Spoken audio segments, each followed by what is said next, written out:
All right, welcome to another edition of YouTube Therapy. And this time I'm actually live from Puerto Rico. And today I'm going to be talking about the niche content creator trap. And everyone preaches this. Everyone's like, you need to make niche content. That's the only way you'll make money. You want to grow a personal brand, but you don't want to make broad content. And quite frankly, it just gets super frustrating because I was actually just looking at an account of somebody I followed for a while on Instagram. It's hubs.life. And let me tell you how his account, I think, is like a perfect example of what is wrong with niche creators. And I'm going to do that shortly after I just sip. Anyways, I'm on vacation in Puerto Rico, and I want to do one of these because this shit just really frustrates me. Because if you look at hubs.life on Instagram, he blew up, and he was doing basic 9 to 5 day in the life content, which has very broad, although niche, general appeal. So, I mean, there are certain niches and industries that span over and get you broad reach. And that's what I would encourage you to think about, the different facets of how you make videos and what you make videos about based on, like, if I make videos about this, it could get more views. If I make it about this, it's what I like to talk about, but it only gets a little bit of views. But the reality is if you stick to one angle, if you look at Hub's life as an example right now, and you scroll back on his page, he literally was getting 1 million plus views every video he posted because he was in the niche of 9 to 5 day in the life jobs.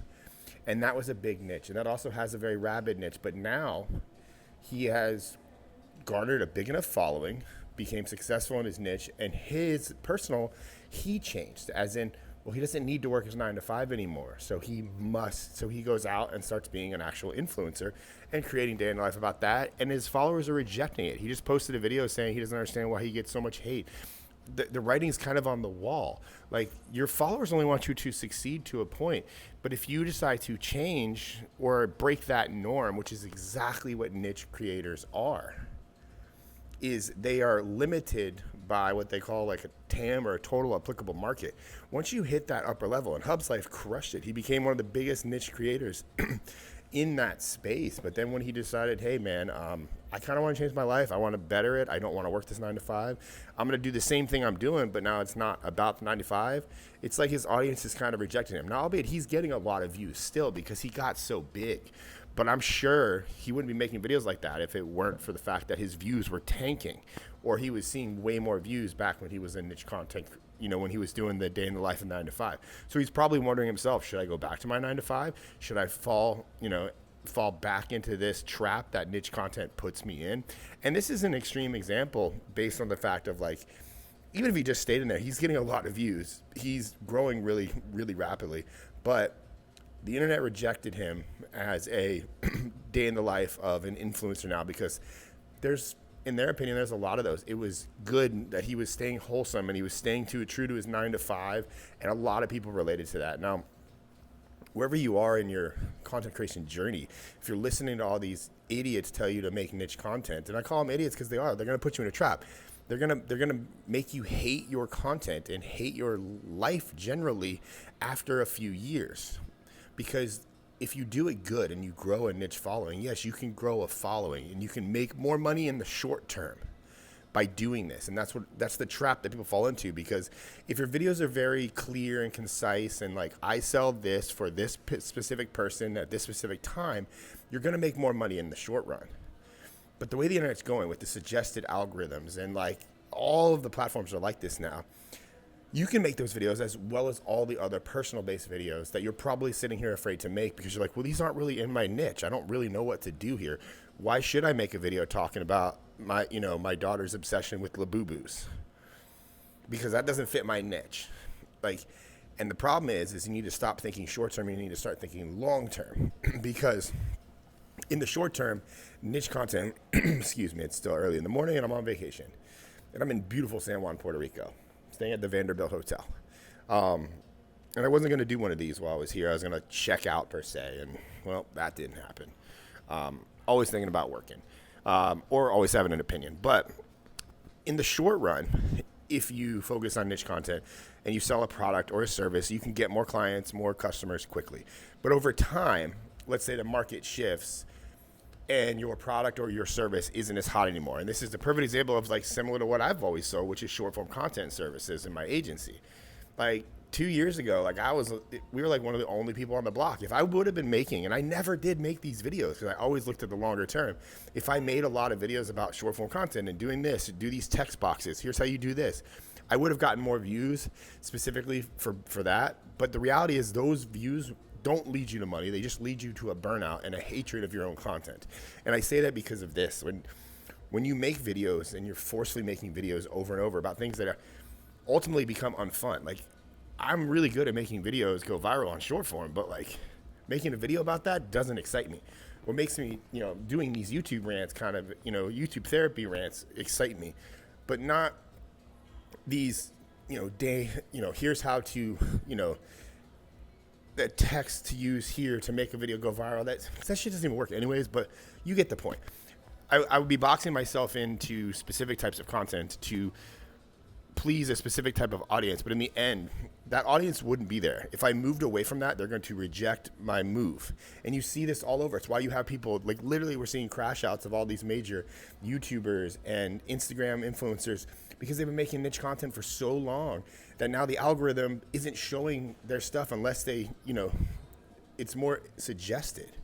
So these are just rants, obviously. That's why I like calling this YouTube therapy, because it's cheaper than therapist, and you guys might have some good comments and get some value from it.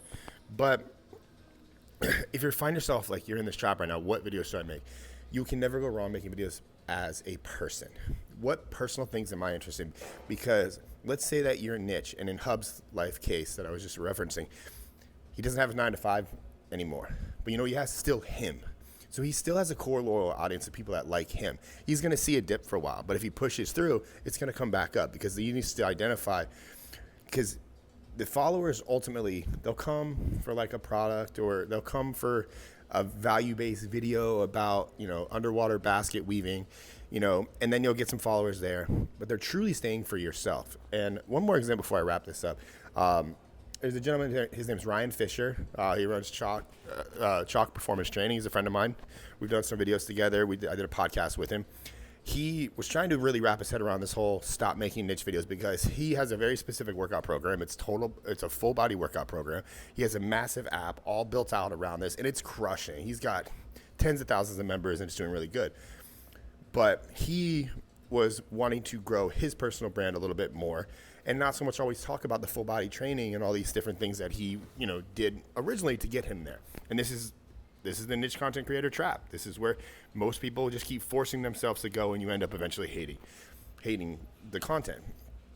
And what I told him was, it's pretty easy to recognize when it comes to like a workout. An example, I do CrossFit, and Ryan Fisher used to do CrossFit, and he got a big name going through CrossFit, but then he switched to the total body because he got injured and he wanted to change it up. Then he built a business, albeit a really, really good business around this total body training.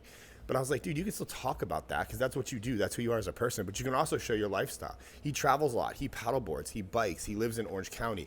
He does all these cool things that he wasn't showing. And he was only sticking to showing his workouts. And I was like, dude, how long does the average person stay on one of your programs? And he's like, oh, I don't know, like our average stick rates, like let's say 6 to 8 months. I said, and then they get bored, they go on to something else.